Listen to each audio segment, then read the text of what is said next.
lo podría hacer un humano. Pero hay niveles superiores. Por ejemplo, la inteligencia artificial general intenta crear una inteligencia o unos modelos que puedan aprender como los humanos en términos de que cualquier problema puedan aprender a solucionar.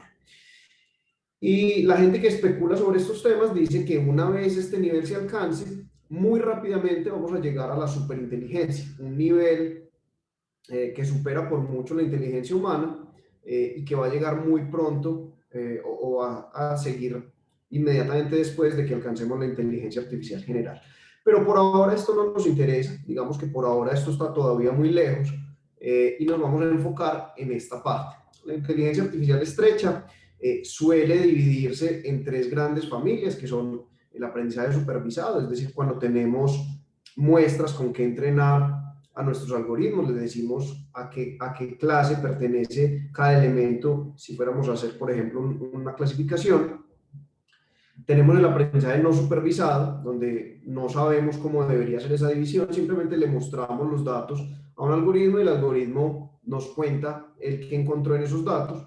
Y finalmente tenemos un tercer grupo que cada vez va ganando más fuerza, que es el del aprendizaje por refuerzo. Listo. Eso fue como una pequeña introducción a qué es y qué no es la inteligencia artificial, qué podemos esperar en el corto plazo, cómo estamos en términos de capacidades. ¿Listo? Pero ¿de dónde surgió todo esto? ¿Por qué hay una revolución actualmente en la inteligencia artificial? ¿Por qué nos tenemos que hacer la pregunta de qué va a pasar con nuestros empleos en el mediano plazo? Pues bueno, hubo una conjunción de sucesos. Digamos que la inteligencia artificial no es nueva, existe hace muchas décadas y fue teniendo periodos en los que generó mucho revuelo, muchas expectativas, y periodos que se llaman inviernos de la inteligencia artificial, donde la gente perdió la fe en esto y ya no creía y eso no funcionó tan bien como nos lo esperábamos.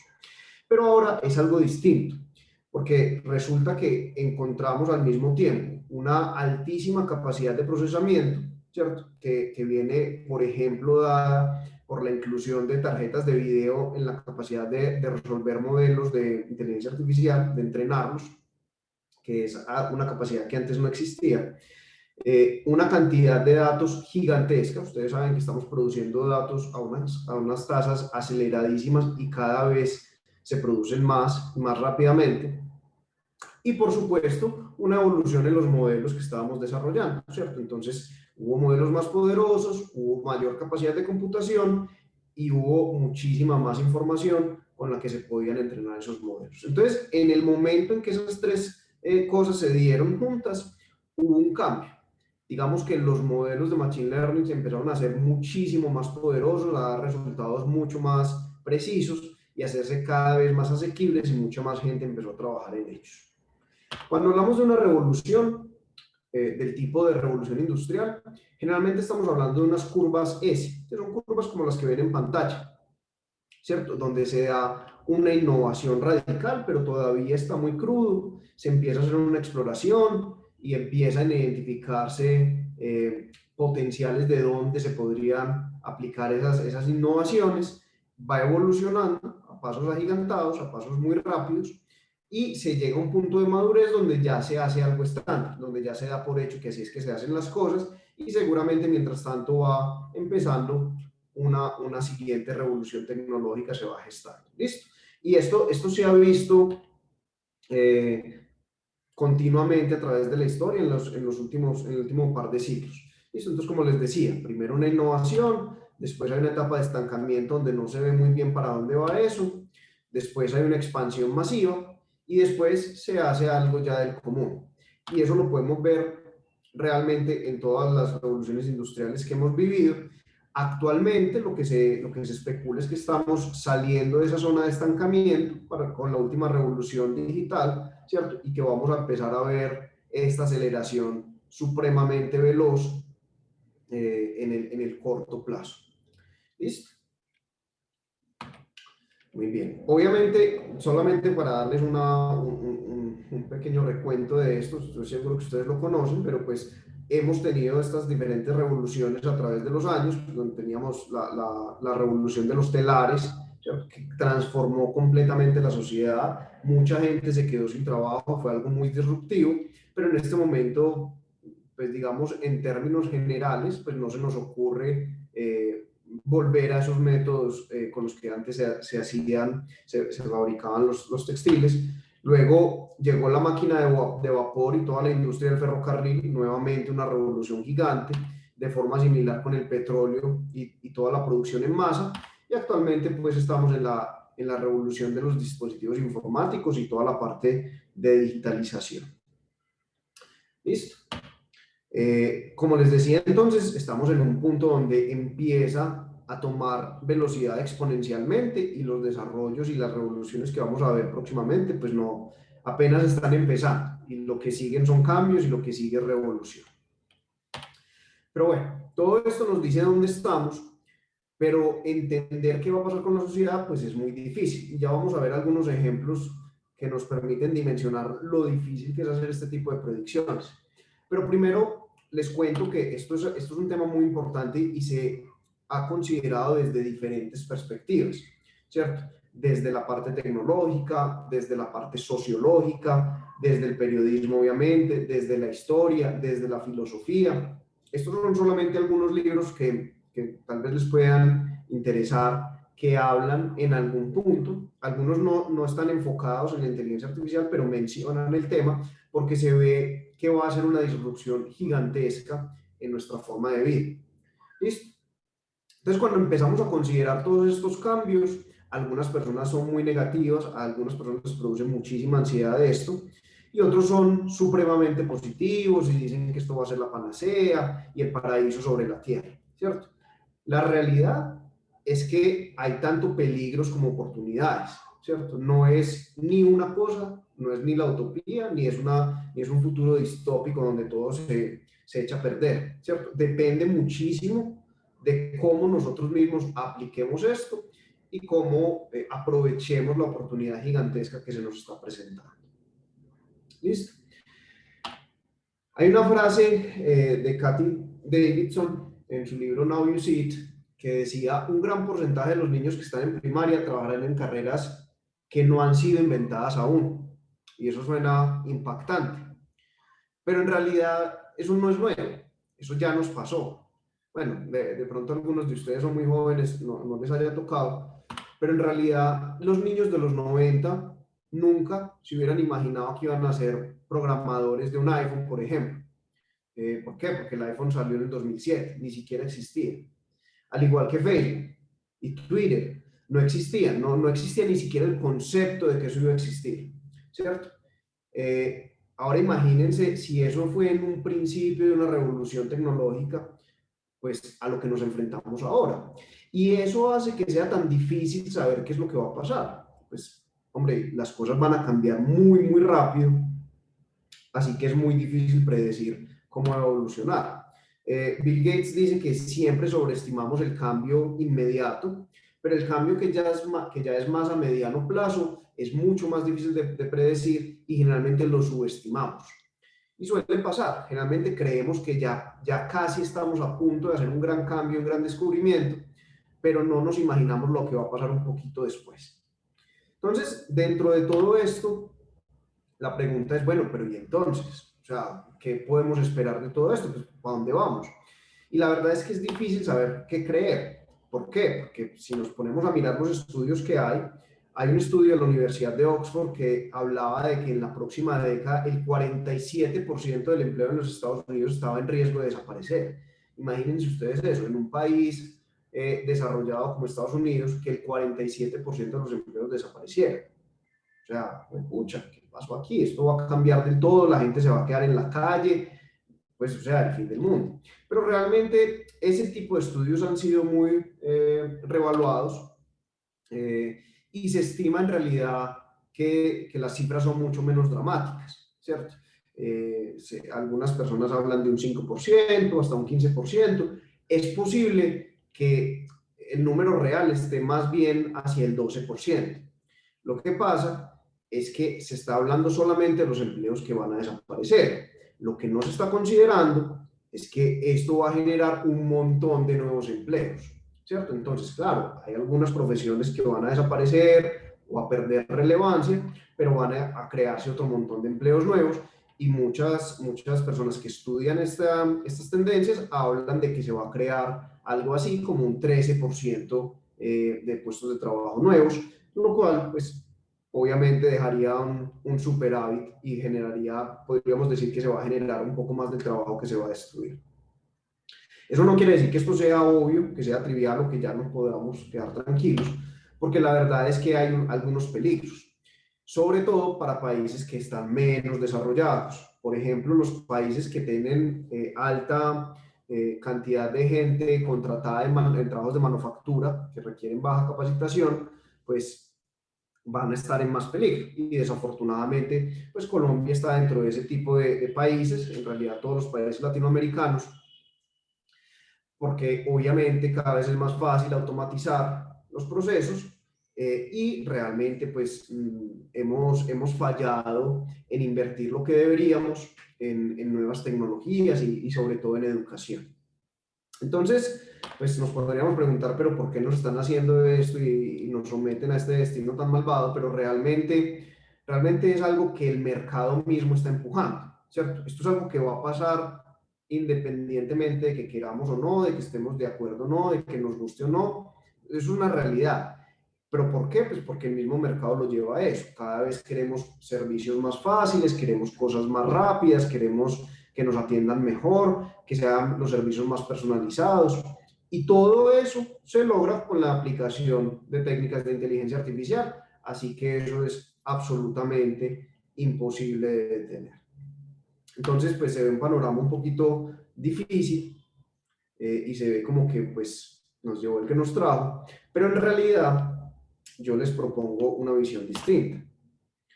Esto es una revolución industrial completamente distinta a las anteriores. Si bien siguen algunos patrones similares, por ejemplo, esa curva en forma de S que les contaba al principio de la charla, en realidad si ustedes lo consideran, piensen que se necesitaba para ser partícipe de la revolución industrial, por ejemplo, de los telares o de la producción en masa. Pues necesitaban un terreno donde iban a montar su fábrica, necesitaban máquinas, necesitaban educación, necesitaban mano de obra y necesitaban materia prima, entre otras muchas cosas. Pero digamos, esas eran las grandes cosas que se necesitaban.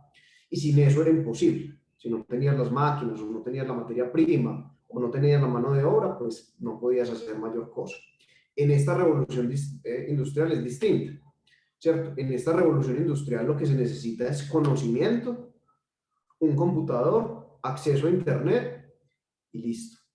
La mayoría de los algoritmos de inteligencia artificial que se van liberando desde la investigación, o sea, el estado del arte, están disponibles al público en general. Y eso hace que las cosas cambien muchísimo. Alguien aquí en Colombia, con un buen conocimiento, con algo de créditos en una nube, puede crear modelos supremamente poderosos, igual que alguien en el MIT o alguien en Zurich o alguien en China, sin ningún problema.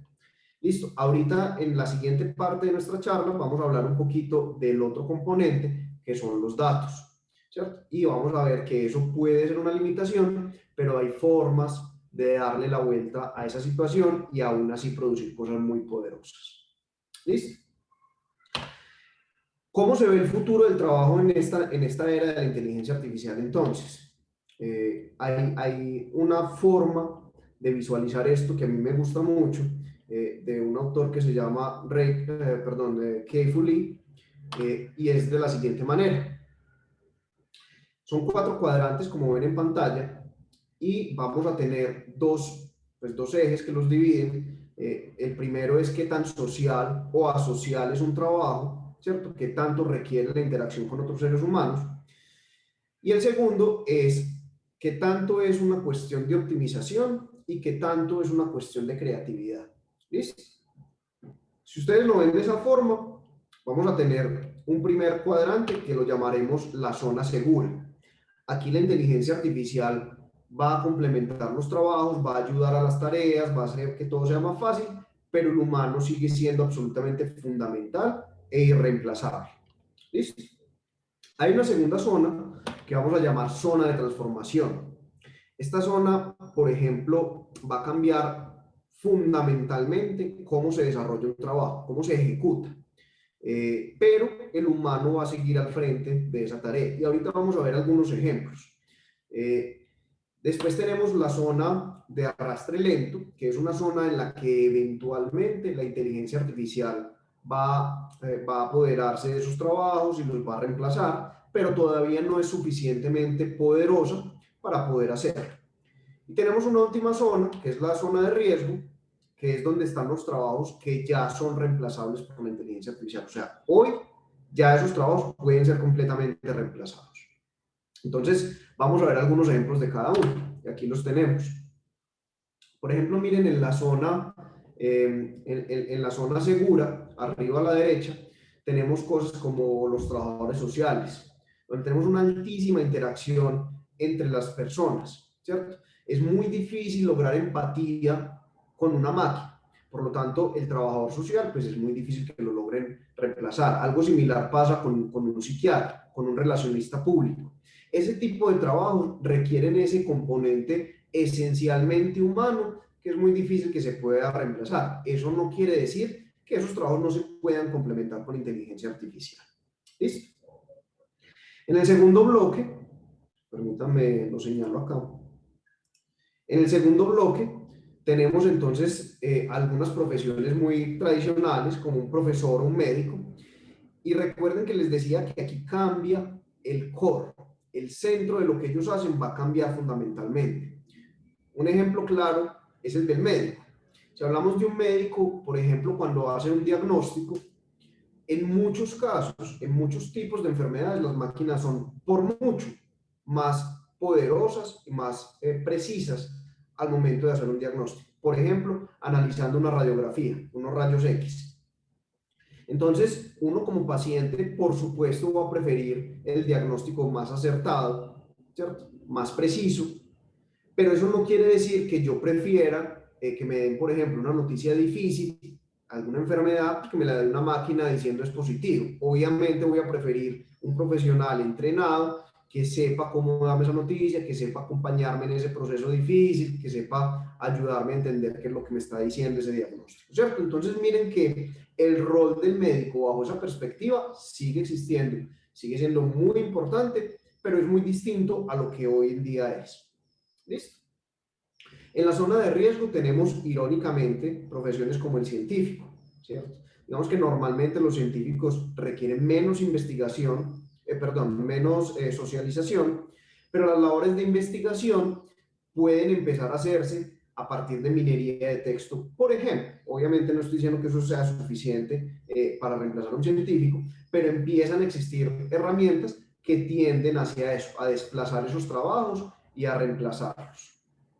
¿Listo? Y tenemos por último la zona de riesgo, donde tenemos, por ejemplo, traductores o algunos conductores, ya lo vamos a ver en la diapositiva siguiente, pero por ejemplo tenemos contadores, servicio al cliente, analistas de préstamos, por ejemplo, que son actividades que ya, asumiendo que haya suficiente información, una máquina las va a hacer muchísimo mejor y con menos sesgos. Entonces, son profesiones que ya están desapareciendo. Piensen, por ejemplo, en el telemercadeo. Ya es muy común que cuando nos llaman a hacer telemercadeo, es una máquina la que nos habla, ¿cierto? Entonces, esas son cosas que ya son presentes, no son futuro. Otra forma de ver estos mismos 4 cuadrantes es reemplazando este eje horizontal y en lugar de ser optimización y creatividad, es hablar de cuestión de destreza, baja destreza o alta destreza. La perspectiva es la misma y la idea es la misma. Pero aquí tenemos, por ejemplo, un estilista, ¿cierto? Un estilista, la persona que maneja el cabello de las personas, pues obviamente requiere mucha destreza y pues pensar en una máquina que haga un peinado, no sé, alguna tintura, alguna cosa de esa y se enrede, pues suena bastante trágico. Así que son profesiones que en este momento pues probablemente no se vayan a ver en riesgo. Caso contrario, desde por ejemplo los conductores, ya sabemos que los vehículos autónomos ya existen, siguen en revisión, siguen en pruebas, pero en términos generales funcionan muy bien, ¿cierto? O sea que eso es algo que es un hecho que va a reemplazar ese tipo de profesiones. Todas, no, seguramente hay casos especiales en los que no, pero en general es evidente que las máquinas podrían reemplazar ese tipo de profesiones. ¿Listo? Entonces, mi invitación en este aspecto es tener una perspectiva diferente. Generalmente cuando nos encontramos el tipo de análisis que dicen es que las máquinas nos van a quitar el trabajo, no suelen diferenciar entre un trabajo y una tarea, ¿cierto? Cada trabajo, si ustedes lo piensan, ya sea porque trabajan, ya sea en sus estudios, todo este tipo de cosas complejas, de actividades complejas, están compuestas por un montón de tareas. Entonces, por ejemplo, una persona en una oficina, hay cosas que tiene que hacer que requieren pensar, creatividad, ingeniárselas, cómo lo resuelve, pero hay otras que son completamente rutinarias, una y otra vez lo mismo, no cambian absolutamente nada, ¿cierto? Entonces ahí ustedes empiezan a ver la diferencia. Hay tareas que son completamente reemplazables y hay tareas que no son completamente reemplazables, ¿cierto? Entonces hay que hacer la diferenciación. Reemplazar una tarea no es reemplazar un trabajo. Ahora, que reemplazar ciertas tareas transforme algunos trabajos, sí, indudablemente, eso va a pasar. Y es más, no va a pasar en un futuro, ya está pasando y viene pasando hace muchísimo tiempo, ¿cierto? Entonces, visualicémoslo así. No es que los trabajos vayan a desaparecer por sí, algunos sí, porque todas sus tareas son reemplazadas, pero en general no es lo que va a pasar. Generalmente lo que va a pasar es que los trabajos se van a ir transformando y nos da tiempo de irnos adaptando a esos nuevos cambios, a esa nueva forma de hacer las cosas. Pues depende obviamente de las personas y que estén primero poniendo atención a eso y segundo pues con la disponibilidad de aprender nuevos skills y de adaptarse a las nuevas formas de hacer las cosas. Idealmente, eso debería liberarle tiempo a las personas para que se dediquen a tareas más retadoras y más recompensantes que las tareas que son simplemente de rutina. ¿Listo? Como esto es un tema que es sensible porque toca el bienestar de las personas, me parece muy importante también mencionar los principios de la inteligencia artificial responsable. Digamos que hay algunos estamentos genéricos que tratan de establecer unos principios para las buenas prácticas desde lo ético para la inteligencia artificial, pero en particular Microsoft tiene 6 pilares y les menciono los de Microsoft, pues por un lado, obviamente trabajo en Microsoft, pero realmente no conozco otra empresa, especialmente de las grandes, que tenga este nivel o que se esfuerce de esta manera por implementar estos principios, ¿cierto? Los vamos a ver muy rápido, no me voy a detener mucho acá, pero sí los quiero poner sobre la mesa para que los consideren. Primero, es que los sistemas deben tratar a las personas de manera justa, ¿cierto? No, por ejemplo, un sistema que discrimine a las personas por su color de piel o por su religión o por cualquiera de este tipo de asuntos, pues no deberían existir, idealmente. Algunas veces pasa accidentalmente, hay algunos casos muy sonados que seguramente ustedes han escuchado, y eso pues se considera dentro de la comunidad como un desastre completo. O sea, si permitimos que eso pase, fallamos como científicos de datos.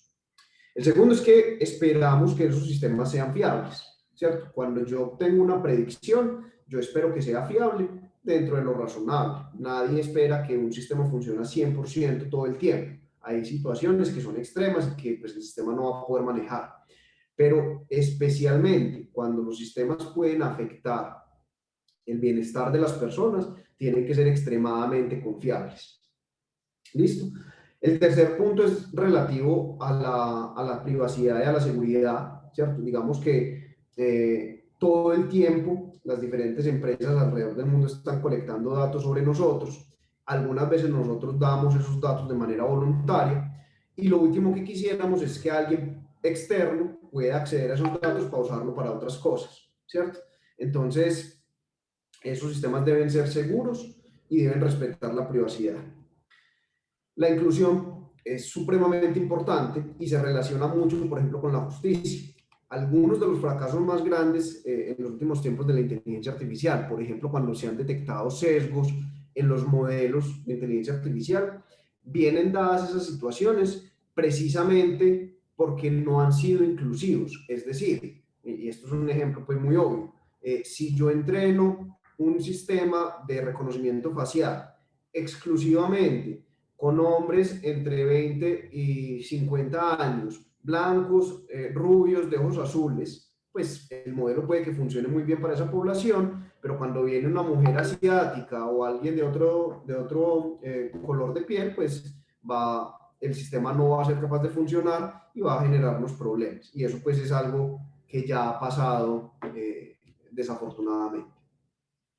Los sistemas deben ser transparentes. Eso quiere decir que las personas deben poder entenderlos.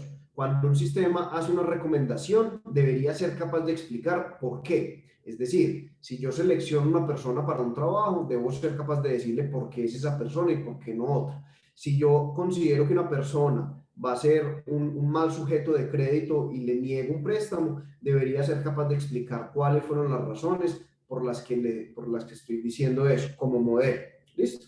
Entonces, eso es súper importante que lo tengan en cuenta porque la mayoría de científicos de datos pues todavía no están teniendo ese tipo de consideraciones. Y finalmente, pero no menos importante, independiente de que los sistemas de inteligencia artificial tomen decisiones, las personas, los seres humanos, son quienes deben ser los responsables de esas decisiones. No necesariamente la persona que lo programó, aunque también tiene su responsabilidad, sino las personas que están usando el sistema. Por ejemplo, si lo usan para una cosa para la que no fue diseñada, pues obviamente el sistema no va a responder bien y no tiene sentido que asignemos responsabilidad a una máquina pues que realmente no tiene moral ni ningún tipo de interés. Si la pagan, pues la pagan y ya. Entonces, si llevamos esto al extremo, piensen, por ejemplo, en las implicaciones de crear armamento con inteligencia artificial, ¿cierto? Que es un debate supremamente difícil en este momento, porque ¿quién es el responsable si ese armamento se equivoca y mata a las personas que no son? Cosa que desafortunadamente ha pasado también. ¿Listo? Con esto concluyo esta primera parte de la charla. Sé que la hice bastante rápido, pero tenemos bastante tema por abordar. Y quisiera hacer una pequeña pausa acá para preguntarles si tienen alguna duda, comentarios, algo que quieran aportar o alguna pregunta que tengan. Sí, hola Ricardo, ¿cómo vas? Hola, hola Felipe, ¿cómo Eh, estás?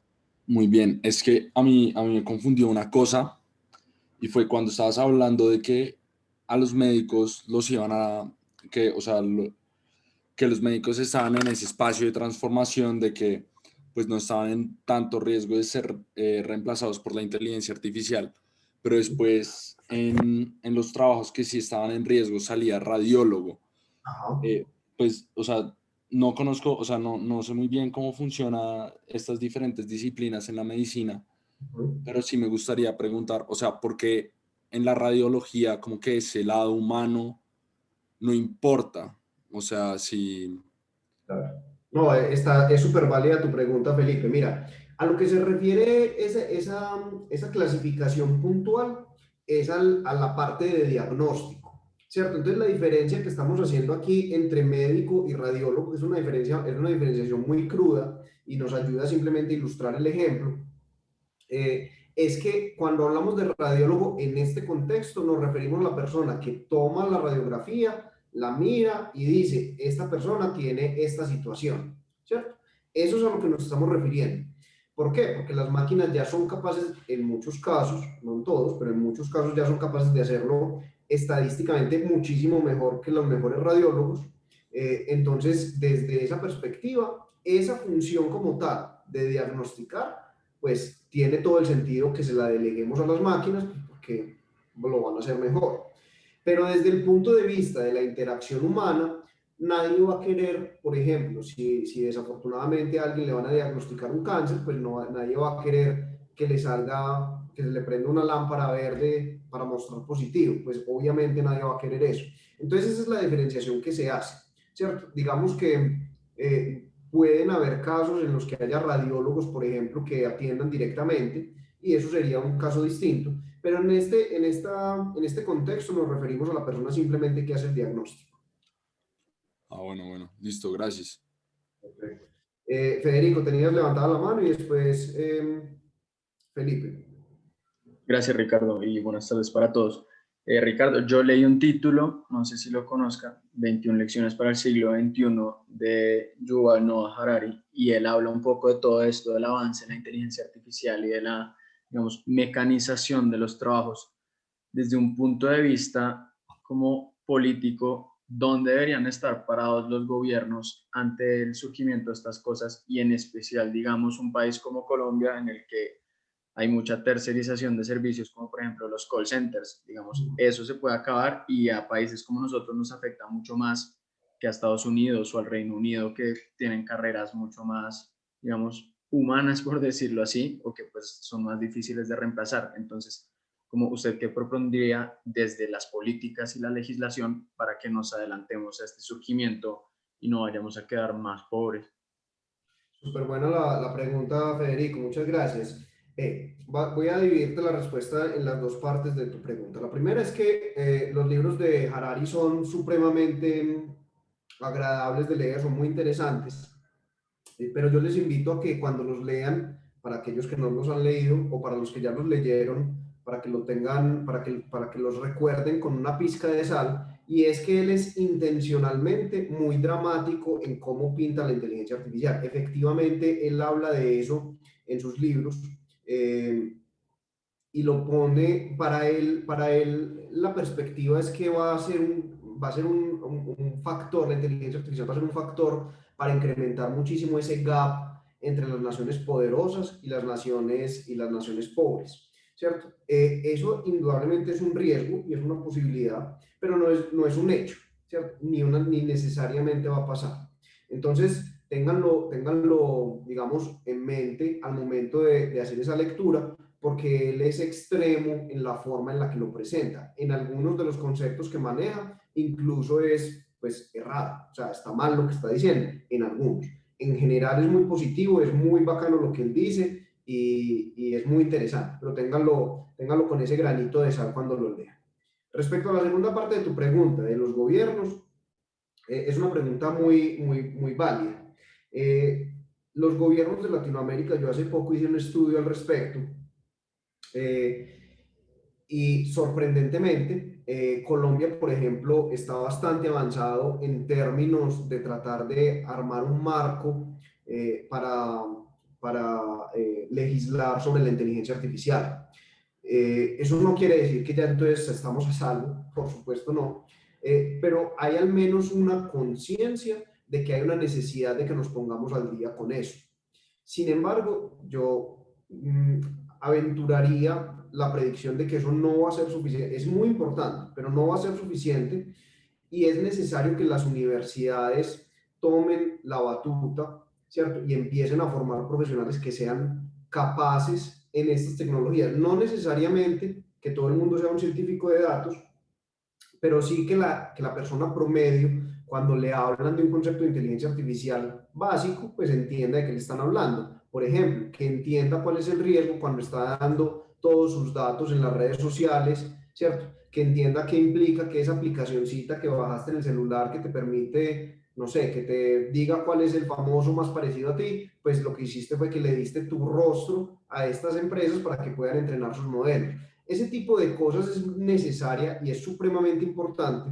Entonces, es, digamos que una situación extremadamente compleja porque hay muchísimos actores. El gobierno, por un lado, que está haciendo algunas cosas, hay que admitirlo, está haciéndolo en ese sentido, lo está haciendo bien, está tratando de implementar políticas, está tratando de implementar regulaciones, pero no va a ser suficiente. ¿Por qué? Porque esto se mueve demasiado rápido e históricamente las legislaciones de todos los países, incluido Colombia, por supuesto, se mueve muchísimo más despacio que lo que se mueve el desarrollo tecnológico y más hablando de algo como la inteligencia artificial. Piensen en algo sencillo, conceptualmente, no tecnológicamente, como deepfake. ¿Qué país tiene regulaciones sobre eso? Pues seguramente ya habrá algunos que lo estén proponiendo, pero imagínense cuánto nos vamos a demorar en Colombia para tener ese tipo de regulaciones. Entonces, digamos que por un lado está lo del gobierno, pero eso no va a alcanzar. La sociedad, desde la industria y desde la universidad, tienen que hacer un esfuerzo bastante más grande para que no nos quedemos atrás. No sé, Federico, si con eso te respondí. Sí, Ricardo, mil gracias. Y tendré en cuenta al momento de leer a este autor, que sí es bueno, pero yo sé que no es ningún experto en el tema. Gracias. Se va un poquito a los extremos, tratando de llevar, de transmitir su punto de los peligros de la inteligencia artificial. Excelente, Federico. Muchas gracias. Felipe, adelante. Buenas tardes, Ricardo, ¿cómo estás? Hola, Felipe, excelente. Muy bien. En lo que mencionaba ahorita de pues, la transición de los trabajos, pues bien hizo hincapié en que pues, todas las tareas que sean como repetitivas, que sean mecanizables, pues tienen que ser hechas por una máquina idealmente, ¿verdad? Pero yo quisiera preguntar, ¿cómo qué criterio y hasta dónde se puede poner a una máquina a decidir en cuanto a ese tipo de trabajo? O sea, ¿qué tipo de decisiones puede tomar esa máquina que sean éticas para el funcionamiento, digamos? Sí, es una pregunta muy importante. Más allá de que la pregunta es muy buena, es una pregunta muy importante desde el punto de vista social. ¿Por qué? Porque por un lado, como les decía al principio de la charla, pues el mercado lleva a eso y las empresas y las personas que no se monten en ese tren de automatización simplemente se quedan atrás porque no pueden competir. O sea, piensen en un algoritmo que no hay que pagarle, no tiene prestación social, no se enferma, no se cansa, no se equivoca porque se distrajo, ¿cierto? Compárenlo con contratar a una persona. Entonces, competitivamente, no hay forma de evitar que eso pase. ¿Dónde hacer la raya? Va a depender de bastantes factores y no es claro, no es una respuesta de, claro, véala, ahí está, esta es la raya, aquí la tiene que hacer. Eso no existe. Ese debate sobre qué es ético y qué no es ético es un debate importantísimo que se tiene que dar con más, se le tiene que dar más prioridad, porque digamos que mucha gente lo da por descontado y a veces no se le asigna toda la prioridad que debía. Entonces, en términos generales, te puedo hablar de cómo algunas empresas, por ejemplo Microsoft, lo están haciendo en este momento. Nosotros, por ejemplo, tenemos varias entidades dentro de Microsoft que regulan la ética, o sea, la ética con la que se implementan los sistemas de inteligencia artificial. Me ha tocado ver a mí en la vida real, ya no en el papel, ya no diciendo que Microsoft como es de bacano, no, no, en la vida real, proyectos de varios millones de dólares suspendidos hasta que no estuviéramos completamente seguros que no podía mal usarse los modelos que íbamos a crear para hacerle daño a las personas, ¿cierto? Entonces, digamos que las empresas se tienen que poner la camiseta en eso también y ser serias y ser consecuentes con lo que están haciendo, porque pueden hacer mucho daño. ¿Listo? Entonces, no es algo fácil. En términos generales, yo aventuraría que podemos dejar que las máquinas tomen decisiones en cualquier caso en el que no afecten el bienestar de las personas. En esos casos, pues hágale. Cuando el riesgo empieza a ser un riesgo del bienestar de las personas, hay que considerarlo muy seriamente. Y cuando existe un riesgo ya a la integridad o a la vida, eso sí es una bandera roja que deberíamos decir, por acá no es la cosa, idealmente. Ahora, que eso vaya a pasar es discutible, porque las mismas presiones que tiene el mercado, por ejemplo, las puede tener el desarrollo de tecnologías militares. Ningún ejército va a querer quedarse detrás y eso es un problema muy serio. No sé, Felipe, si con eso te respondí. Sí, muchas gracias, pero me surgió también otra duda entonces con eso último que dijo. Dale, contanos. Esa regulación, entonces, pues, hoy por hoy todo el mundo puede programar, puede hacer sus algoritmos, ¿verdad? ¿Sí? Entonces, pues, digamos que hay como intereses encontrados entre muchas partes seguramente, y Sí, entonces como qué tipos de regulaciones tienen que haber para saber qué es bueno para mí, qué es bueno para el otro, quién puede programar qué y quién no, digamos. claro. Eso se vuelve muy difícil de controlar y pensarlo como ya ha pasado antes cuando el conocimiento se va democratizando. Por ejemplo, ¿cómo controlas que alguien que sepa mucho de redes no se vuelva un hacker? Es muy difícil. Es una cuestión de ética, es una cuestión de sus intereses, es una cuestión de las políticas que existan para desincentivar ese tipo de comportamientos. Es una cuestión de las tecnologías que existen para resistir ese tipo de cosas y hacerlo más difícil. Entonces, es un terreno supremamente complejo porque, como decías, hay demasiadas partes. Entonces, existe la intención de la regulación y hay algunas regulaciones muy poderosas. Por ejemplo, si ustedes se ponen a pensar, GDPR es la regulación de datos personales que existe en Europa y aplica en todo el mundo, y eso cambió la perspectiva del juego en muchas partes, ¿cierto? Hay otros lugares como en China donde no le ponen mucha atención a eso, pero en general el mundo occidental al menos respeta mucho la parte de GDPR porque no quieren buscarse problemas con el bloque de la Unión Europea, ¿cierto? Entonces, aunque es muy difícil de controlar, sí existen algunas regulaciones y esas regulaciones son hasta cierto punto efectivas. ¿Listo? Pero es un tema muy, muy difícil. Vale, muchas gracias. Excelente. Emilio, tenías la mano levantada. Sí, es que quería hacer una pregunta con respecto a una noticia que salió esta semana de un Tesla que se estrelló en una autopista. Y pues eso también me lleva a preguntarme cómo estos errores que tiene la inteligencia artificial, digamos, en este caso, digamos, del accidente, ¿a quién se le echa la culpa y cuáles son las consecuencias de, pues, de esa Claro. persona culpable, por decirlo así? Sí, es un tema muy difícil, porque lo primero es que hay que diferenciar en este caso, a ver, evidentemente la máquina, el carro, falló, ¿cierto? Y produjo desafortunadamente pues una tragedia. Ahora, hay que empezar a desentrañar qué fue lo que pasó. Falló un sensor, falló el algoritmo, fue un error humano, fue una condición de la carretera. Lo estoy generalizando, no a este evento particular, sino en general. ¿Listo? Entonces, vos empezás a desarmar eso. Listo. Ah, sí, es que el líder falló o no tenía líder. O no, es que el radar no detectó la curva. En este caso en particular era una pequeña desviación en la carretera que el carro no vio. Listo. Entonces hay que empezar a mirar eso. Vamos a suponer, por la discusión que estamos teniendo, vamos a suponer que es un problema del algoritmo como tal. Vamos a suponer que las personas todas hicieron bien lo que tenían que hacer, el conductor, y falló fue el algoritmo. La pregunta que estás haciendo es una pregunta muy válida. ¿Quién es el responsable de eso? Porque debe haber un responsable humano. No puede ser que el carro era el culpable, pues el carro ya se destruyó.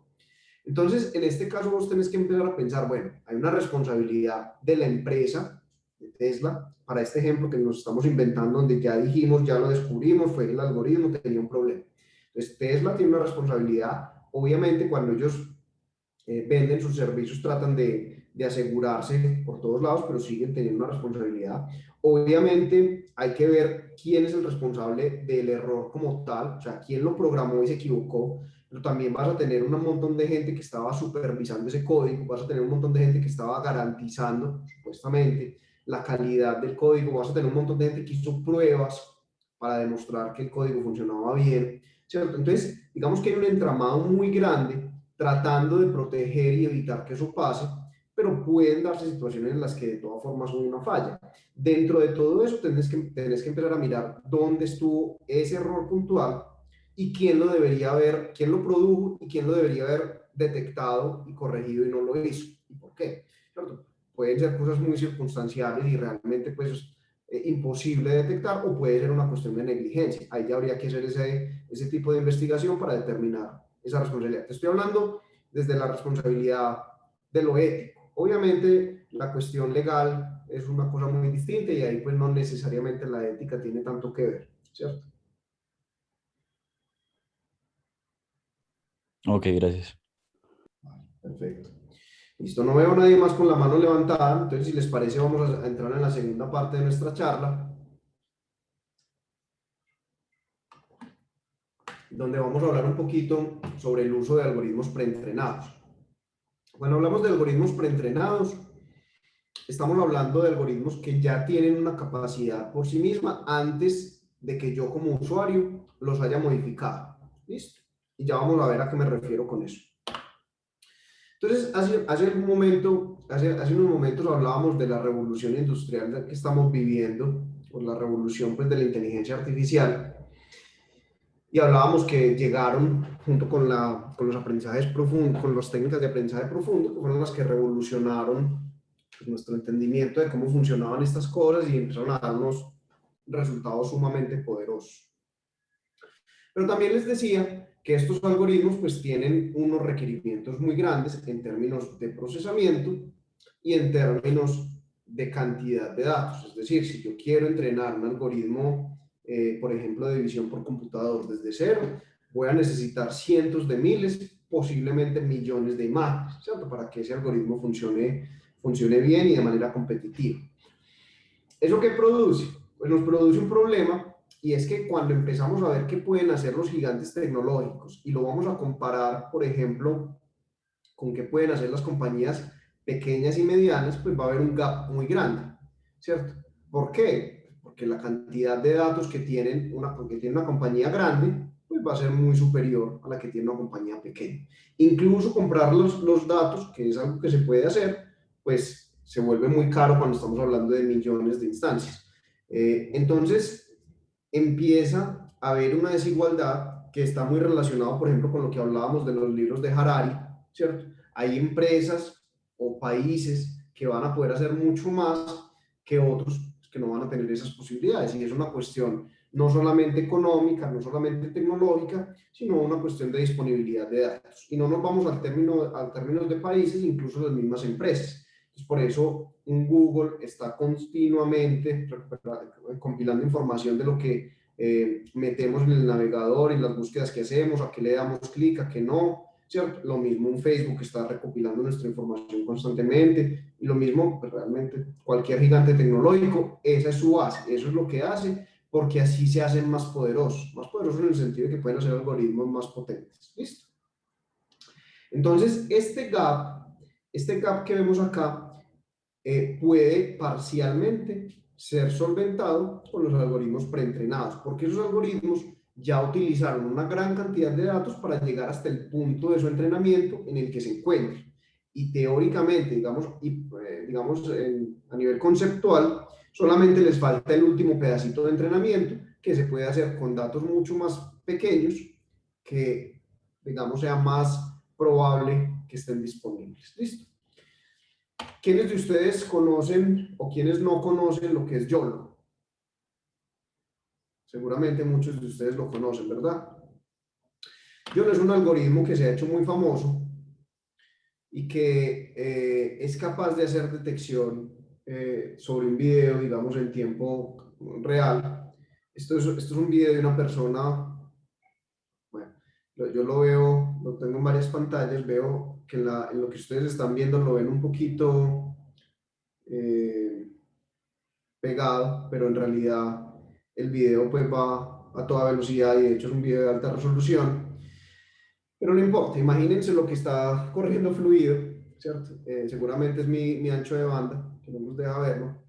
Pero miren lo que está haciendo el algoritmo. Es una persona caminando por la calle con una cámara, y directamente el video, el algoritmo es capaz de detectar motos, carros, personas, bicicletas, por ahí había detectado unas sombrillas, señales de tránsito, ¿cierto? Y todo eso lo está haciendo en tiempo real. Entonces, miren que la persona lo puede utilizar sin haber entrenado. No es que la persona ya hizo ese recorrido y entonces lo entrenó para que viera qué es cada una de las cosas que se va a encontrar, ¿cierto? Esto es uno de los algoritmos más populares, precisamente porque es muy rápido y muy potente, y permite hacer muchísimas cosas. Entonces,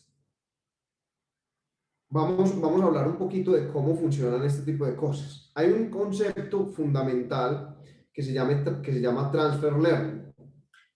Y yo voy a asumir que algunos de ustedes lo conocen, pero también voy a asumir que algunos no. Así que voy a contarles un poquito de qué se trata. Vamos a imaginarnos que tenemos una red neuronal, como la que tenemos aquí representada en la parte de abajo.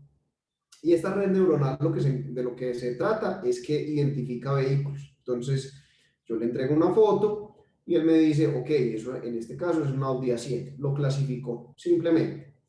¿Cómo funcionan estas redes neuronales? En particular las redes neuronales convolucionales. En las primeras capas, la red va encontrando patrones muy sencillos. Miren que en este caso son líneas en una dirección, para este lado, para este otro lado, de pronto un punto negro, un punto blanco, algo más vertical, más horizontal, ¿cierto? A medida que vamos pasando de capa en capa, lo que la red es capaz de identificar son patrones más complejos. Miren que aquí ya estamos identificando las ruedas del carro, de pronto las puertas, las ventanas, ¿cierto?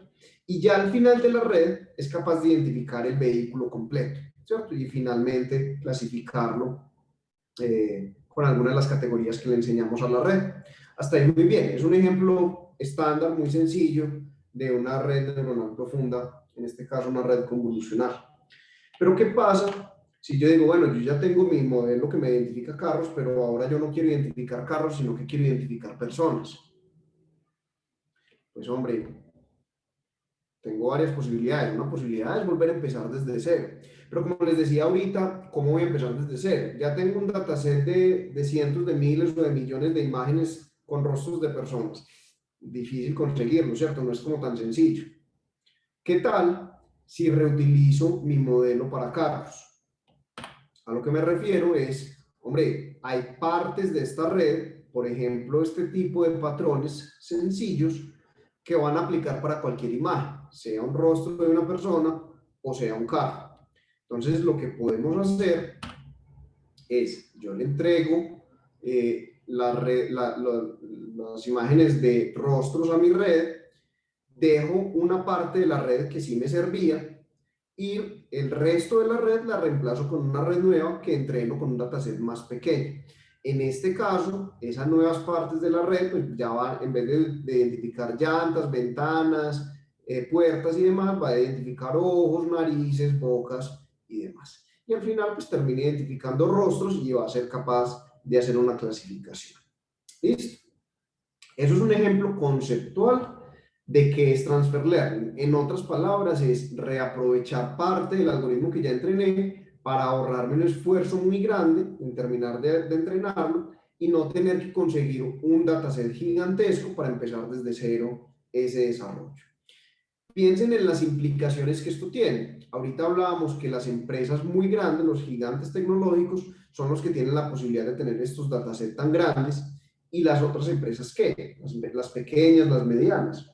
Pues bueno, teniendo este tipo de tecnología, una buena parte de esos datasets gigantes pues ya no son necesarios porque ya hay una parcialidad, hay hasta cierto punto se entrenaron esas redes y ya podemos hacer muchísimas cosas con menos datos. En teoría, mientras más datos etiquetados tengamos, pues más capas vamos a poder entrenar. ¿Eso qué quiere decir? Mientras más datos tengamos en nuestro dataset que queremos utilizar, para seguir con el ejemplo que teníamos, el dataset de rostros, mientras más datos de esos tengamos, pues más capas nuevas vamos a poder entrenar. Mientras menos datos tengamos, pues más capas vamos a tener que conservar. Recuerden que cuando hablo de capas, estoy hablando de las capas dentro de la red neuronal. ¿Listo? Entonces, para hacernos una idea de esto, pues hablemos que cuando tenemos un set de datos pequeño, podríamos congelar toda esta red de acá, todo esto desde acá hasta acá, y reentrenar solamente la última capa. ¿Listo? Cuando tenemos un set de datos grande, ¿cierto? Podríamos congelar, pues dejar quieto esta parte y reentrenar solo esto. Y obviamente si tenemos un set de datos gigante, pues podríamos o reentrenar toda la red, empezando con los datos, con los pesos de la red que teníamos simplemente como inicialización, o pues directamente podríamos crear un modelo desde cero. ¿Listo? Entonces, miren que el uso de Transfer Learning como concepto pues es muy sencillo. Simplemente, dependiendo de cuánta información tengo, reaprovecho más o menos de los modelos anteriores. ¿Listo? Ahora, hay otro tipo de soluciones que son, por ejemplo, los servicios cognitivos. Dentro de Microsoft hay varias opciones muy interesantes. Por ejemplo, Computer Vision.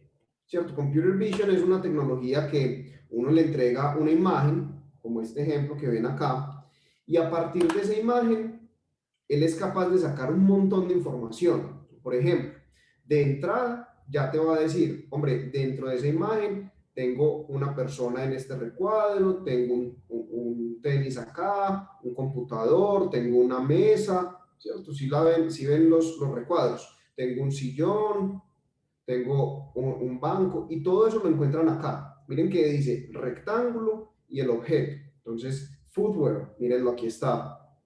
Habla de una persona. Ahí, pues, ahí están las tres señaladas. El laptop, mírenlo, aquí está. Y lo va dando todo así. Y eso es sin yo haber hecho nada. Simplemente le entregué una imagen y a partir de esa imagen, con el entrenamiento que ese modelo ya tiene, ya es capaz de extraer todo eso. ¿Qué más puede hacer? Por ejemplo, es capaz de darme una descripción. O sea, va más allá y me da una descripción. Por ejemplo, en este caso, se trata, el texto que genera automáticamente es un grupo de personas sentadas en una mesa usando un laptop. Bastante preciso realmente. Federico, adelante. Gracias, Ricardo. Es que se podría volver un segundo a la diapositiva pasada. Ese valor de confianza, ese está, supongo, entre 0 y 1, ¿no? Pero ¿por qué es tan bajito si realmente identificó todo correctamente?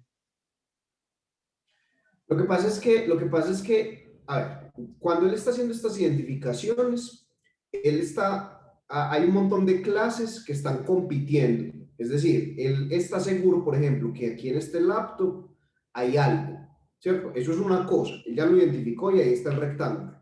Ahora, ¿qué cosa es?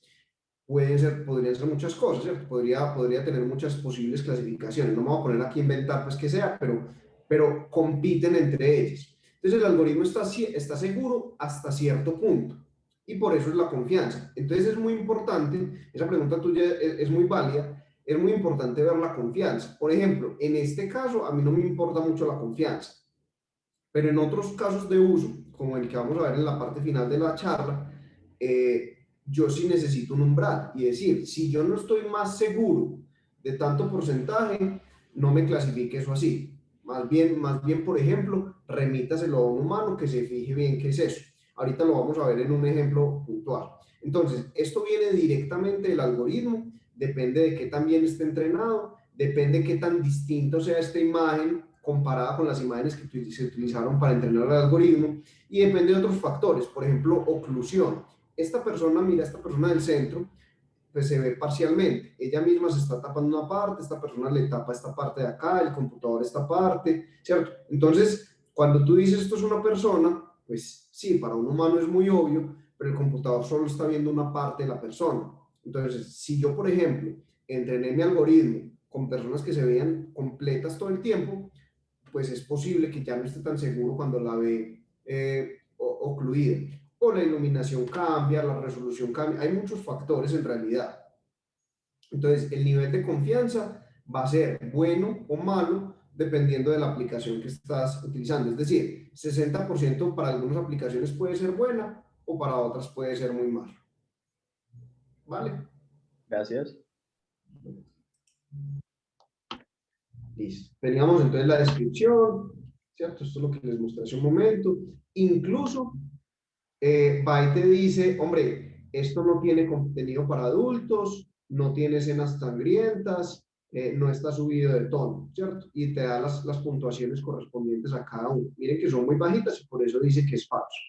Entonces, si aquí hubiera un desnudo, o si fuera una foto de un accidente de tránsito, alguna cosa así bien horrible, seguramente aquí me estaría diciendo inmediatamente eso. Eso sirve para moderar contenido.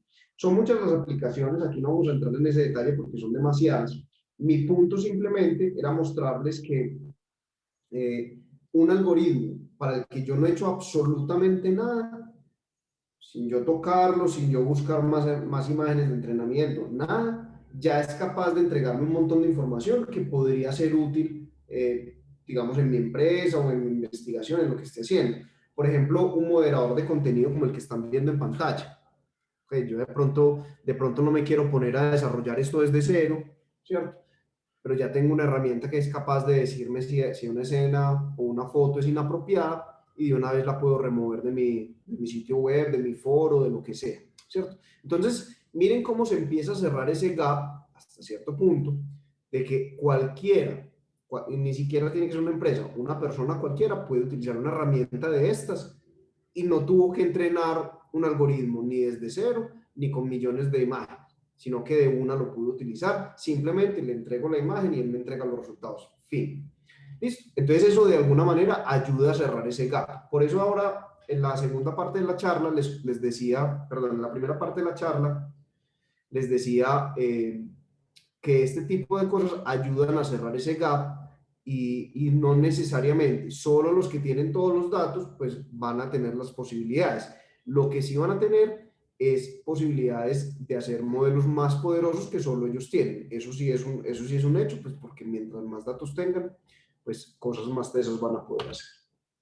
¿Listo? Otro ejemplo, que lo vamos a ver ahorita un poquito más en detalle, es, imagínense que ustedes tengan que detectar objetos muy arbitrarios. Objetos muy arbitrarios es, por ejemplo, herramientas, ¿cierto? ¿Cómo es un martillo? Pues un martillo tiene una parte grande arriba y un mango largo, pero ¿y entonces ese mango es de qué?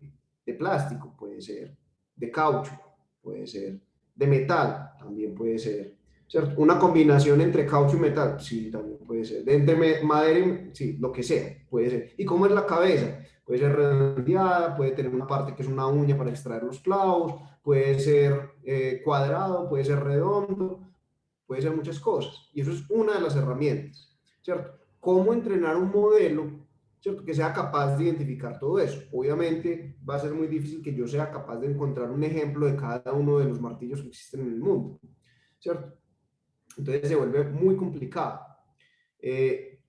Yo no voy a encontrar un dataset gigantesco de herramientas, ¿cierto? Un alicate, unas pinzas, un bisturí, una cinta métrica, el martillo que les hablaba ahorita, ¿cierto? Se vuelve imposible. Entonces, ¿qué podemos hacer en este caso? Pues la respuesta va a estar en una solución como esta, donde sin necesidad de tener un dataset gigante, ¿cierto?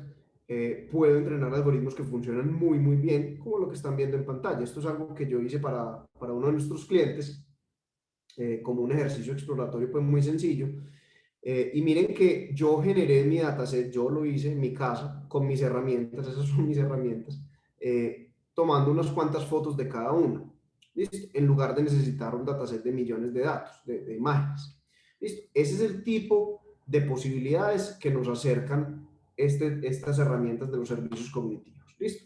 Y obviamente, pues lo podemos extrapolar a casos muchísimo más complejos, donde, por ejemplo, se empiezan a montar unas sobre otras. Miren que todo este recuadro es un martillo, el famoso martillo que les decía ahorita, y dentro de eso hay una llave y un socket, y está un pedazo de otra llave, y un pedazo de otra llave, y un pedazo de un nivel, y aún así él es capaz de identificar, esto es un martillo. Y mira, Felipe, lo que hablabas ahorita, de decir, hombre, pues esto me está dando que es un martillo con un 20%, un 21% de confianza. ¿Eso es bueno o es malo?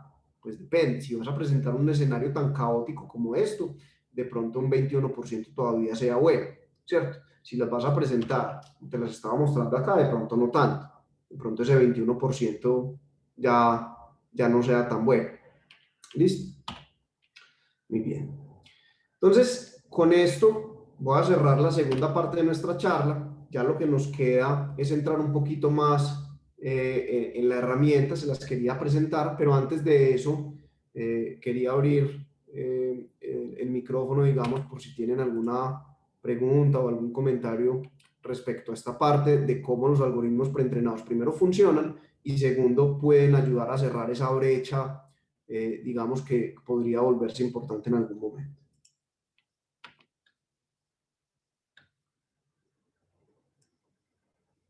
Vale. Listo. Si no hay preguntas, les voy a mostrar esta herramienta. ¿La están viendo? Sí. Para entrar acá, simplemente permítanme un segundo.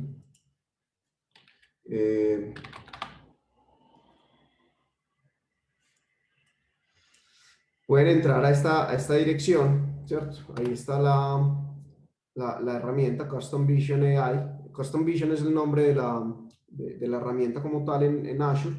Y él nos lleva a una página como esta. Aquí vemos varios ejemplos de algunos proyectos que yo he desarrollado. Obviamente esta es mi suscripción.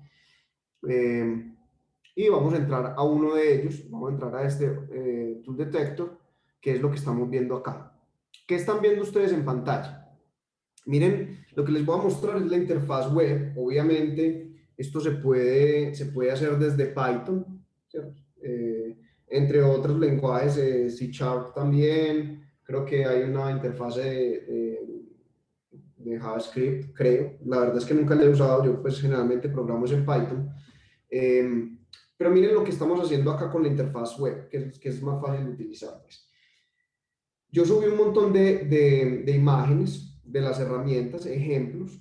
Miren que hay algunos que están solita una herramienta, algunos es algo muy caótico, y tengo varias páginas pues, de esto, ¿cierto?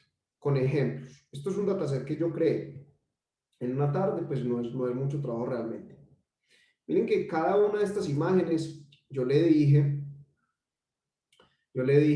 este cuadrito blanco se lo di yo. Le dije, esto es un socket wrench, esto es un bolígrafo. Esto es un socket wrench, esto es un bolígrafo. Listo, yo hice todo ese trabajo, pero no son tantas imágenes, son, no sé, 500 imágenes, digan ustedes. Pues no sé el número exacto, pues no lo recuerdo, pero no son tantas.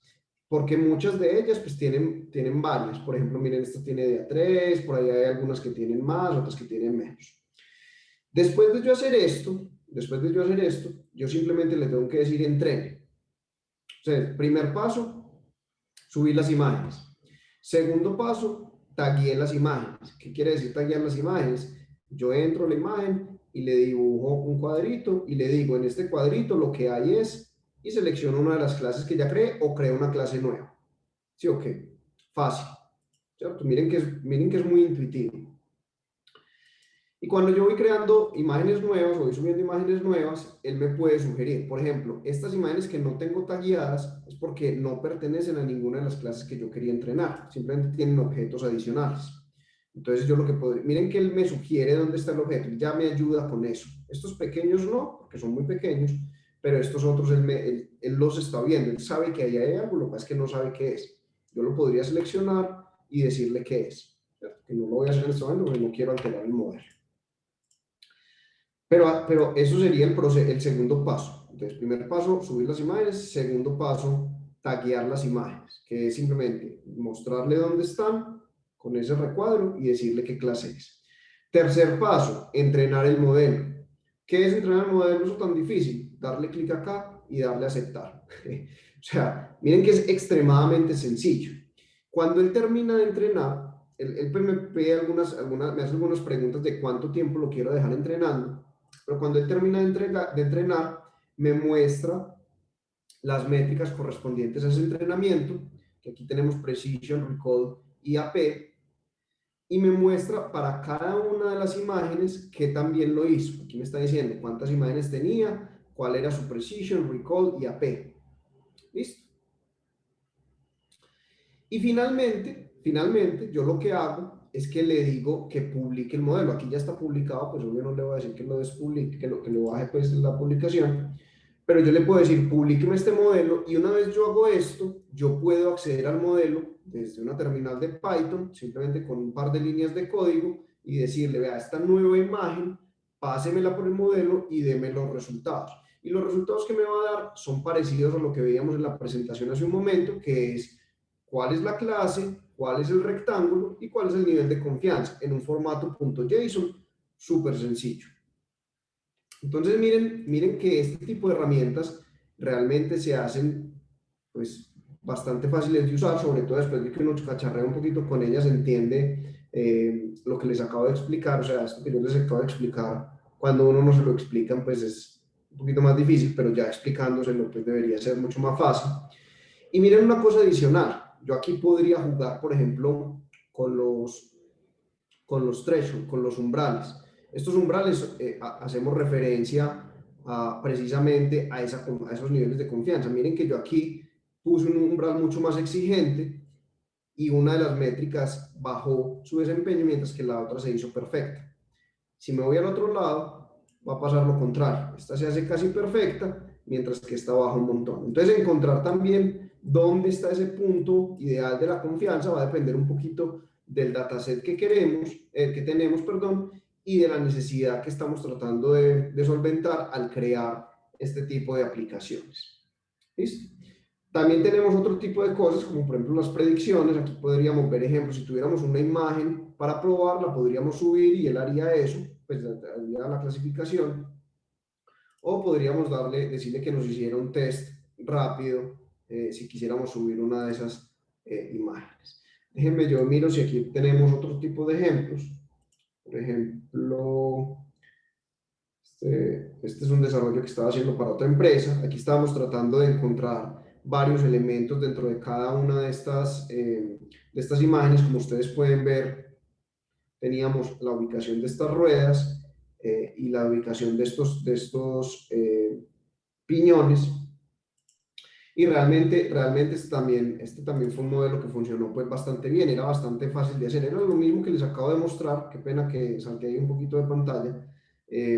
Pero mire, yo le decía al modelo, en esta imagen, esta es la rueda, ¿cierto? Le decía círculo, ese fue el nombre de la clase que le di, y estos eran los dientes de ese piñón. ¿Listo? Muy sencillo. ¿Cómo lo hacía? Otra vez, la seleccionaba, le daba un cuadrito y me decía cuál de las clases era, o le ponía una clase nueva y listo.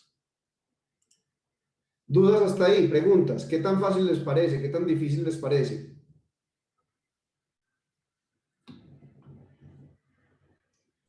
Pues yo, Ricardo, quisiera saber si esto se podría llevar un pasito más allá y de pronto que este modelo se le pueda enseñar a identificar texto, como a leer e interpretar, o ya se sale un poco Mira, del alcance. permíteme, te muestro algo más.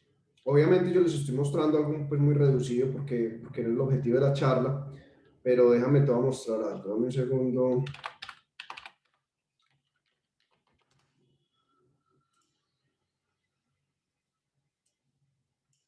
Cuando ustedes buscan servicios cognitivos de Azure, esta es la página que van a encontrar. ¿Listo? Dentro de eso hay una descripción de los tipos de servicios cognitivos que la ves acá. De hecho, pues esto también está en español si les es más cómodo. Entonces hay modelos de decisión, hay modelos de lenguaje, hay modelos de speech, vision and web search. Dentro de los de visión, estábamos viendo uno que se llama Custom Vision, pero también hay otro que es Computer Vision, y ahí van a ver, creo que aquí está, miren esta imagen, es la imagen de ejemplo que estaba usando, pero aquí se puede pues, subir cualquier tipo de imagen y pueden ensayar con eso. Pero adicionalmente, para responder ahora sí a tu pregunta, Federico, mira por ejemplo cuando yo selecciono esta imagen, hay un texto escrito, no sé si se vea bien, le voy a dar un poquito de zoom. Hay un texto escrito a mano y él es capaz de extraer el texto. Esto es lo que saca, digamos, refinado para que se vea bonito. En la vida real, por detrás, él realmente produce este JSON. Este JSON lo que tiene, nuevamente, es dónde está el objeto como tal y cuál es el texto. ¿Listo? Entonces mira que aquí te lo está mostrando como separadito, pero te va sacando todo el texto. Entonces, lo que puedes hacer es combinar servicios o combinar con modelos o con código que tú hagas directamente. Y de hecho eso es lo que yo hago, por ejemplo, con muchos clientes, que combino lo que les mostré ahorita, por ejemplo, de Custom Vision, con un código en Python que hace otro montón de cosas adicionales. Es decir, no es suficiente yo solamente detectar una imagen y saber dónde hay algo, sino que quiero hacer más cosas con esa información. Y eso lo puedo hacer pues directamente en Python o lo puedo, como te digo, combinarlo con otro tipo de servicios que pueden implementar. Por ejemplo, con lo que preguntas, modelos de OCR, de Optical Character Recognition, que funcionan bastante bien en el mundo real. Perfecto, ¿vale? Gracias. Excelente. Listo, ¿cómo lo vieron? ¿Les parece fácil, difícil? Emilio, adelante. Pues quería aprovechar para hacerte una pregunta sobre el proyecto del que habíamos hablado. Aquí Federico es uno de los que lo está dirigiendo con la Fundación Santa Fe. Estamos tratando de leer ciertos electrocardiogramas y básicamente diagnosticarlos con ciertos tipos de arritmia. Pero digamos, no sé si esta herramienta sería de pronto la más útil para hacerlo. Nosotros ya tenemos varias imágenes de los electrocardiogramas, pero no me imaginaría cómo podría ser, digamos, seleccionar esos segmentos y clasificarlos. Sí, va a depender mucho, Emilio, de cómo tengas tus datos. Es decir, si tus datos son imágenes donde tienes seleccionado o sabes o puedes identificar qué representa la arritmia, podrías potencialmente utilizar algo como esto. Pues no como esto, sino como Custom Vision que les mostré hace un momento, ¿cierto? Sin embargo, esa no sería mi principal sugerencia. Mi principal sugerencia sería, como lo discutimos en su momento, tal vez extraer la serie de tiempo y sobre esa serie de tiempo hacer la predicción. ¿Cómo pueden extraer la serie de tiempo? Pues hay varias formas, pero se me ocurren dos directamente. La primera es si tienen acceso a los datos que está produciendo el electrocardiograma, pues directamente esos son la serie de tiempo y no la tienen que extraer de ninguna parte. O si tienen una buena imagen de eso, pues podrían construir directamente la serie de tiempo a partir de la imagen, y una vez tuvieran la serie de tiempo, pues podrían tratar de hacer la identificación de la arritmia utilizando una transformada de Fourier y analizándolo en la frecuencia, ¿cierto? Eso sería más derecho, me parece a mí, que utilizar una tecnología como esta, a menos, por supuesto, que tuvieran los casos de uso marcados en una imagen. Aquí está la arritmia, aquí está la arritmia, aquí está la arritmia, porque así le podría mostrar a este sistema, pues con el cuadrito que yo les mostré, que yo dibujaba con el mouse, pues esta es la arritmia, pues y él aprende a identificar, ¿cierto? Estos sistemas, para que se hagan una idea, funcionan bien a partir de 50 ejemplos. Es decir, si vos sos capaz de conseguir 50 ejemplos, él ya empieza a darte unos resultados buenos. Obviamente, si conseguís pues más, mejor, pero mínimo 50 ejemplos. Piensen en la diferencia de magnitud, ¿cierto? Hablar de 50 ejemplos, hablar de millones de imágenes. Entonces, ahí es donde esto es muy bueno, pero no quiere decir que esto solucione todos los problemas. En el caso de las arritmias, probablemente haya otras formas mejores de hacerlo. ¿Vale? Ok, gracias.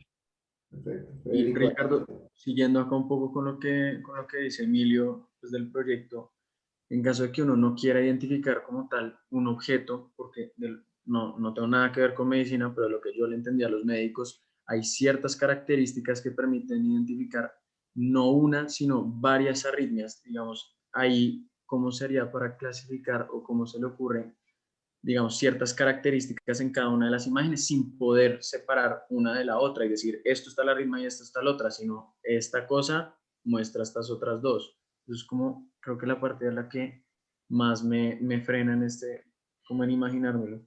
Mira, realmente una herramienta, sigo pensando lo que te decía ahorita, yo creería que esta no es la herramienta más indicada, aunque sí se puede hacer, pero vamos a suponer por un momento que quieres utilizar esta herramienta.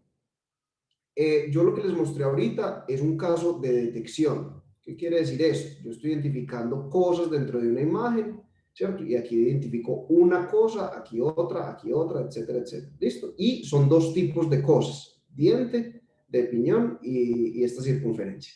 Ahora, este mismo Custom Vision también te permite hacer problemas de clasificación.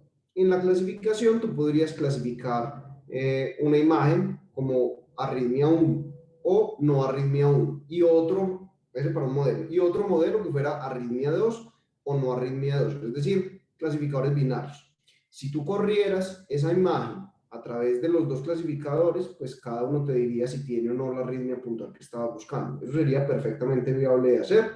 Tal vez no es la forma más adecuada de hacerlo, pero sería técnicamente viable. ¿Vale?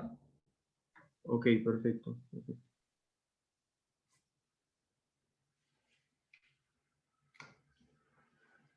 Bueno, no sé si tengan más preguntas, más opiniones, algún otro proyecto. ¿Cómo lo ven? ¿Les parece útil utilizar algoritmos preentrenados?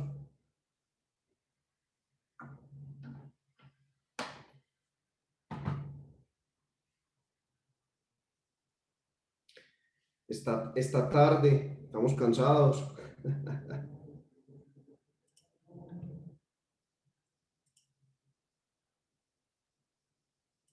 Ahí están poniendo por el chat que sí, que muy útil usar este tipo de cosas. Yo tenía otra pregunta, digamos.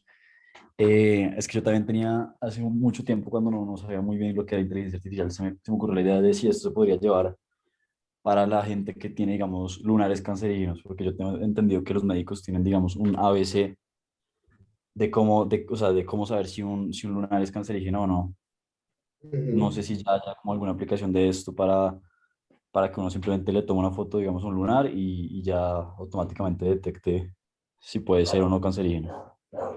Mira, es posible que ya exista. Yo no la conozco, pero es posible que exista. Ahora, suponiendo que tuvieras una base de datos con suficientes ejemplos de ese tipo de lunares, sería perfectamente viable que crearas una aplicación de clasificación de esos lunares con esto.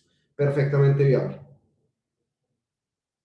Ese sería un buen caso de uso para esta herramienta. Y estos servicios, y ¿Cómo, estos cómo? servicios de Custom Vision, digamos, que estos servicios tuviste que estar a tu cuenta, ¿esos son pagos o digamos están asequibles para No, cualquier persona? Custom Vision, digamos, en general tiene un costo por aplicar, por uso. Es decir, el número de consultas va a valer algún dinero. Ahora, Microsoft ofrece hasta cierto punto que las personas puedan acceder a sus servicios en Azure de forma gratuita, ¿cierto? Algo parecido a lo que hacen también AWS y Google, en términos de decir, hasta cierto presupuesto les permitimos que lo usen de forma gratuita. Entonces, eso que logra al final del día, que si tú estás haciendo un desarrollo o estás haciendo una investigación, pues puedes crear algo como esto y no te va a valer nada porque no excedes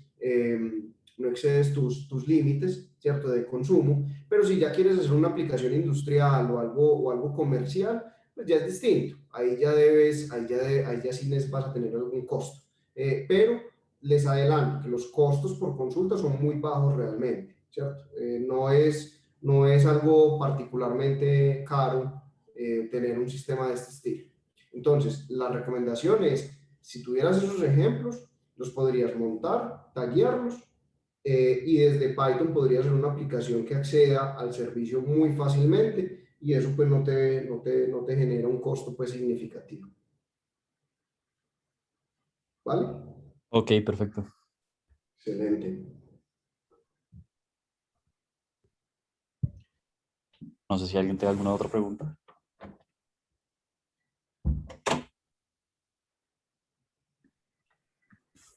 Bien, adelante. Bueno, no, Ricardo, yo creo que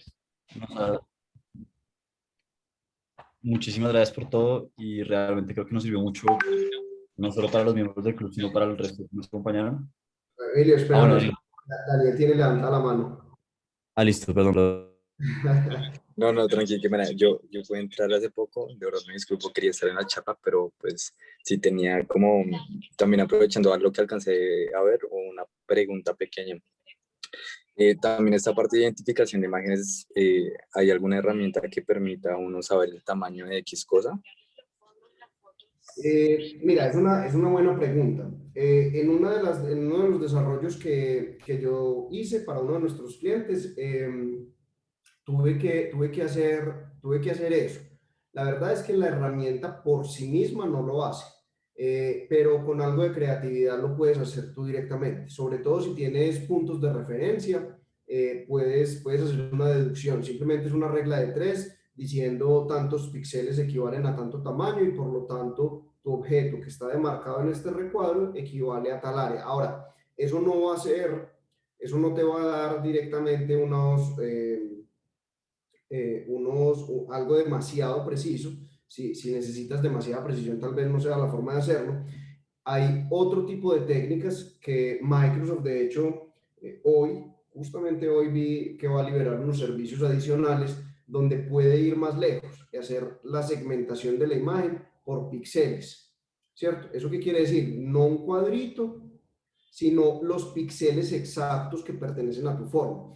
Haciendo eso, obviamente puedes encontrar pues medidas más precisas desde la técnica que te acabo de describir, de hacer la extrapolación de píxeles a medida.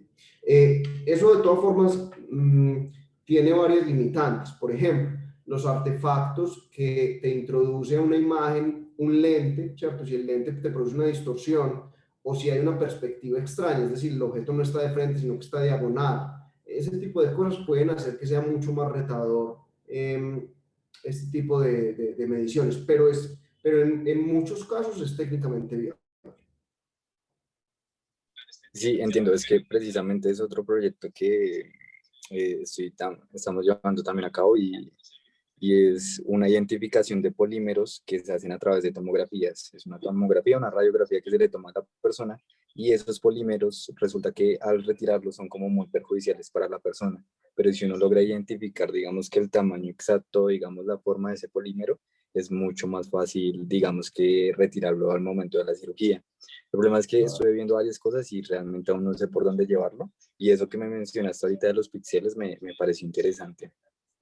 Claro, mira, tú puedes hacer ahí varias cosas. Una de ellas es con ese tipo de segmentación de imagen, tratar desde varios ángulos de la tomografía, reconstruir la imagen en 3D. Es decir, ya no una imagen bidimensional, sino cómo es el objeto completo. Eso es un reto importante, o sea, eso no es trivial de hacer, pero es perfectamente, o sea, es técnicamente viable.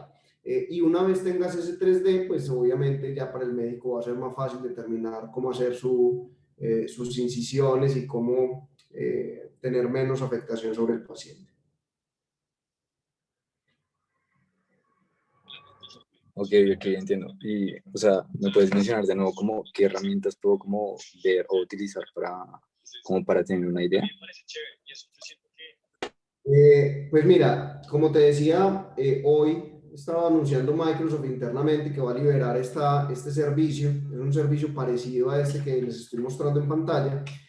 Si quieres, me quedo con esa tarea para compartírtela, porque realmente ya si quisieras hacerlo todo desde cero con código, tendrías que buscar algún repositorio donde te hagan eso, pero es complejo, es mucho más fácil utilizar un servicio cognitivo, mucho más rápido.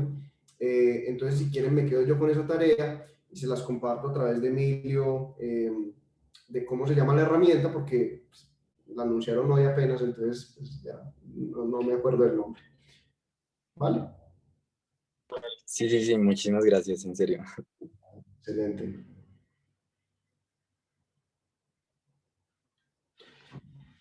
Sofía también preguntó por el chat que cómo llegaba uno a trabajar hasta allá.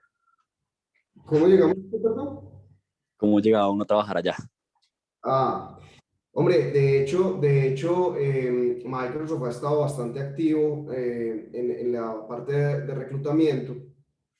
Permítanme les muestro. Esto va a ser una buena pieza de información para ustedes.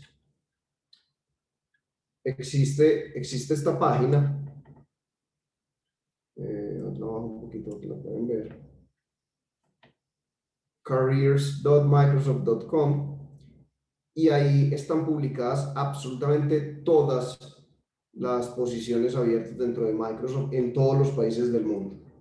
Entonces, si ustedes quisieran pues un trabajo como científico de datos, pues pueden buscar.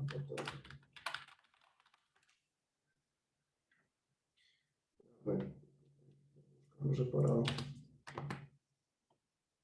Y ahí van a encontrar todo lo que hay. Estas son todas las posiciones de Microsoft abiertas en este momento. Pueden refinar la búsqueda aquí, poniendo más términos, pueden filtrar con la experiencia, pueden filtrar en qué país están buscando, si fueran Estados Unidos, en qué estado, o en China también, en qué ciudad específica, cuál es la profesión, por ejemplo, si está en ingeniería, en Customer Success, servicios, etcétera, cuál es la disciplina, cuál es el employment type, cuál es el rol, si es un individual contributor, eso quiere decir una persona que no maneja gente, o si es un gerente, y cuál es su nivel de educación. Entonces miren que es bastante fácil de manejar. Si alguien quiere más sobre pues más información sobre esto, o está pensando en aplicar alguno de estos cargos, eventualmente, me pueden contactar, yo les puedo dar algo de guía al respecto sobre si una posición es muy senior o muy junior para lo que se están imaginando, y darles pues un poquito de asesoría al respecto. Vale, Sofía, ya sí estoy viendo el chat, con mucho gusto. Bueno, listo, no sé si tengan alguna otra duda, alguna otra inquietud. Como les dije, denle una mirada, si están interesados en una posición dentro de Microsoft, denle una mirada a esto. Hay bastantes abiertas, muchas en Latinoamérica, puede ser una buena opción. Microsoft es una empresa fabulosa, Yo he trabajado en varias empresas aquí en Colombia, en varias empresas en Europa. He tenido muchos jefes. Créanme que Microsoft es una empresa increíble, increíble para trabajar en ella.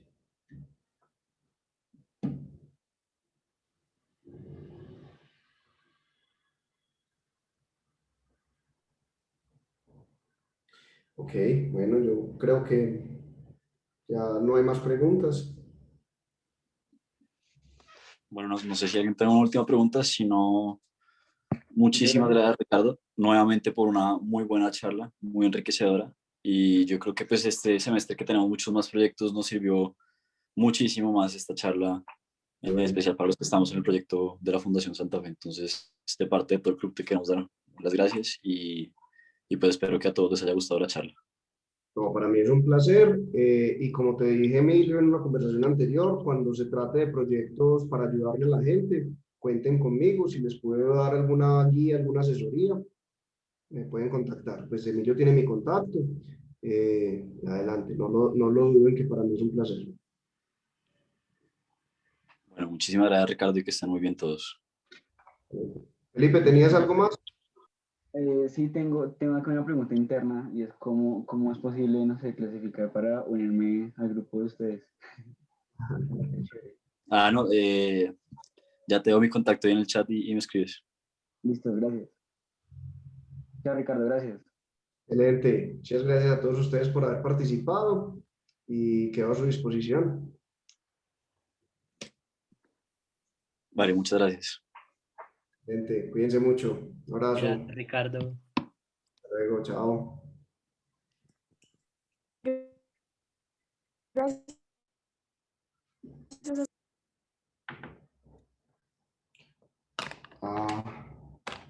Alguien estaba hablando, pero no le pude escuchar lo que dijo. Creo que estaban agradeciendo. Todo el placer y apenas logré abrir Zoom, que se niega a abrir. Bueno, ahora sí. Ya. Laura, si eras tú, con todo el placer, como les dije, quedo a su disposición entonces. Un abrazo a todos, cuídense. Bueno, muchas gracias, Ricardo, que estés bien.